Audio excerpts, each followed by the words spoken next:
Gold medal वाली बहू। सपना के पिता एक गरीब किसान थे। माँ पिता खेत में काम करते तो पीछे से सपना गांव के बच्चों के साथ हॉकी खेलती। एक दिन शाम को, सारा दिन खेलती रहती है, ये नहीं कि छोटे भाई को संभाले। माँ पता है, मैंने आज हॉकी में पास के गांव के लड़कों की टीम को हरा दिया। अरे वाह वाह मेरी बेटी, शाबाश। ये ले कर रुपया, जा जाकर टॉफी खा ले।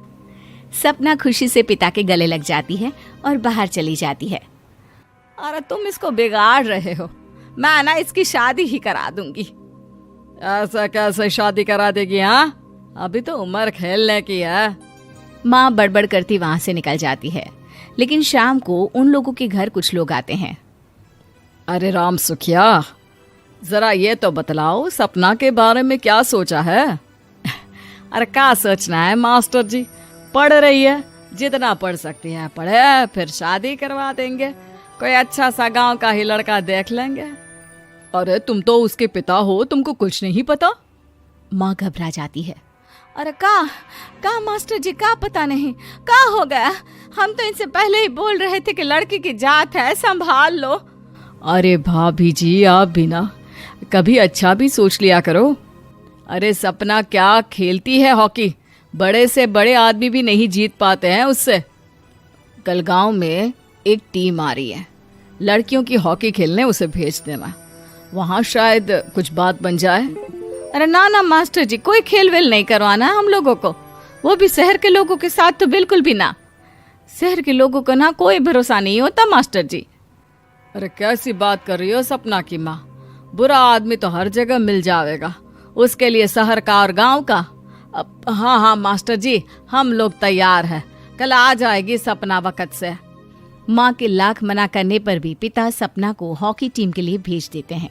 शाम को सपना वापस आती है, लेकिन लट के मुंह से। और क्या हो गया, मार खाई हो का? कौन मारेगा हमें? कोई मार वार खाकर नहीं आए। अरे फिर शकल पर 12 क्यों बजे हैं, बताओगी? देखो माँ, आप समझोगी नहीं, बताकर फायदा क्या है? अरे बिटिया रानी, हम तो समझेंगे ना, हमें ही बता दे। सपना पापा के गले लग जाती है। पापा, मैं ना सिलेक्ट हो गई हूँ भारत की हॉकी टीम में खेलने के लिए। अरे वाह, ये तो बहुत ही खुशी की बात है मेरे बच्चे। फिर मेरी गुड़िया काहे परेशान है? पापा, मुझे दिल्ली जाना पड़ेगा आगे की प्रैक्टिस के लिए। माँ जो सारी बात सुन रही होती है, जोर से चिल्लाती है। एक पैसा नहीं है मेरे पास, समझे? कुछ नहीं दूंगी। शादी के लिए लड़का फाइनल भी कर दिया है, कल्ले का बेटा, वो शादी कर लेगा तुमसे। सपना पिता की ओर देखती है। अरे देख सपना, खेलने दिल्ली जाना है तो सिर्फ इसी शर्त पे कि आकर कल्ले से बेटे से चुपचाप शादी कर लेगी, बोल। अरे ठीक है ना, कल्ले का बेटा तो बहुत ही समझदार है, सरकारी नौकरी है उसकी, मान गया वो तो सपना शादी कर लेगी। सपना भी धीरू, जो कि कल्ले का बेटा था, उसे जानती थी। वो मन ही मन सोचती है कि शादी तो वैसे भी होनी है, लेकिन माँ की ये शर्त मान गई तो जीवन जीने का एक मौका तो जरूर मिलेगा। हाँ, मुझे मंजूर है। हाँ, तो कल मैं उन लोगों को बुला लूं? पिता और सपना दोनों एक दूसरे को देखते हैं। अब माँ ठीक है ना, बुलाने की क्या जरूरत है, वो लोग पसंद कर रहे हैं ना मुझे, वही ठीक है। बस आप तो मेरा दिल्ली का बैग पैक कर दो। सपना दिल्ली जाती है, दिल्ली टीम के लिए खेलने के लिए। सपना खूब अच्छा खेलती है और गोल्ड मेडल जीत कर आती है। जब वो गांव आती है तो उसका जोरदार स्वागत होता है। हर कोई सपना सपना चिल्ला रहा होता है। और सपना के पापा, तुम्हारी बेटी ने तो गांव का नाम रोशन कर दिया है। गांव की तरफ से तुम लोगों को गांव में पक्का मकान और सपना को परिषद में पक्की नौकरी देने के लिए हम तैयार हैं। अरे वाह वाह, पक्का मकान, ये तो बहुत अच्छी बात है, लेकिन सपना की नौकरी नहीं चाहिए हमें। हाँ, कैसी बात कर रही हो सपना की माँ? लड़की की नौकरी रहेगी तो अपने पैरों पर खड़ी रहेगी, किसी के आगे झुकने की जरूरत ना पड़ेगी। अरे चुप रहो, हम तो नौकरी ना करते हैं, पर मजाल है कि किसी के आगे झुके हो। ना ना, हमारी बेटी नौकरी नहीं करेगी। पिता लाख समझाते हैं लेकिन माँ नहीं मानती। और फिर वो दिन भी आ जाता है जब सपना को अपने कहे अनुसार लड़के से शादी भी करनी पड़ती है। ससुराल में। ए बहू, तू रोज रोज सुबह कहाँ जाती है? घर का सारा काम निपटा कर कहाँ भागती है? माँ का घर तो पास ही है, वहीं निकल जाती है क्या? नहीं माँ जी, मैं हॉकी खेलने जाती हूँ, मुझे खेलना पसंद है। खेलना पसंद है? अरे कैसी बात कर रही है बहू, शादी के बाद तो कोई लड़की खेलती फैलती नहीं है, वो घर का काम काज देखती है। सपना कुछ नहीं कहती।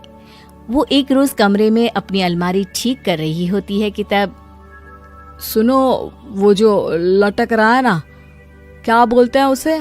मेडल। सपना पति की बात सुनकर खुश हो जाती है, उनके पास जाती है। मैं सोच ही रही थी कि तुमने कभी पूछा क्यों नहीं। ये मेडल है, मैंने जीता है, पता है, हॉकी में। बड़ा मैदान, बहुत से लोग, 2 टीम और फिर शुरू होता है जुनून।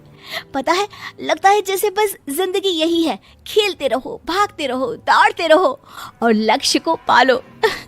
सुनो ना, मैं ना भारतीय टीम के लिए खेलना चाहती हूँ। माँ,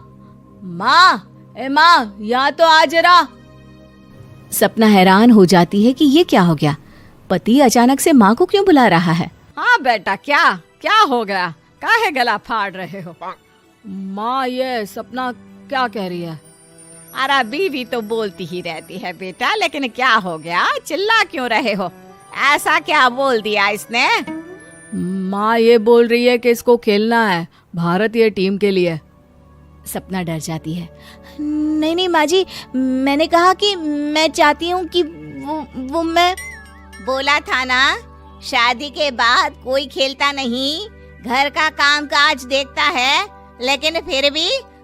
नहीं माँ जी, ठीक है, मैं घर का काम देखूंगी, कल से मैं खेलने भी नहीं जाऊंगी, माफ कर दीजिए। सपना पति की तरफ देखती है जो माँ की तरफ देख रहा होता है। उसे गुस्सा तो आता है, लेकिन करती भी तो क्या, सास के सामने कैसे पति की क्लास लगाती। अरे बेटा, अब क्यों घूरे जा रहे हो बहू को?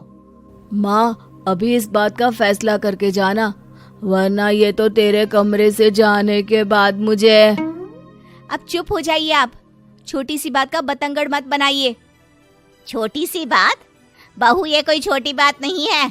जो लड़की दिल्ली के लिए गोल्ड मेडल ला सकती है, वो देश के लिए भी तो गोल्ड ला सकती है ना। हम लोगों को किसी चीज की कमी नहीं है बहू, घर का काम तो कोई भी कर लेगा, लेकिन देश का नाम रोशन करने के लिए सपना चाहिए। जा बहू, तेरी ट्रेनिंग का सारा इंतजाम तेरे पति ने कर दिया है, जा खेल और देश का नाम रोशन कर। सपना की आंख में आंसू आ जाते हैं। वो सोचती है कि बेटियों को मायके के साथ अगर ससुराल में भी सहयोग मिले तो ऐसा कोई काम नहीं जो वो नहीं कर सकती है।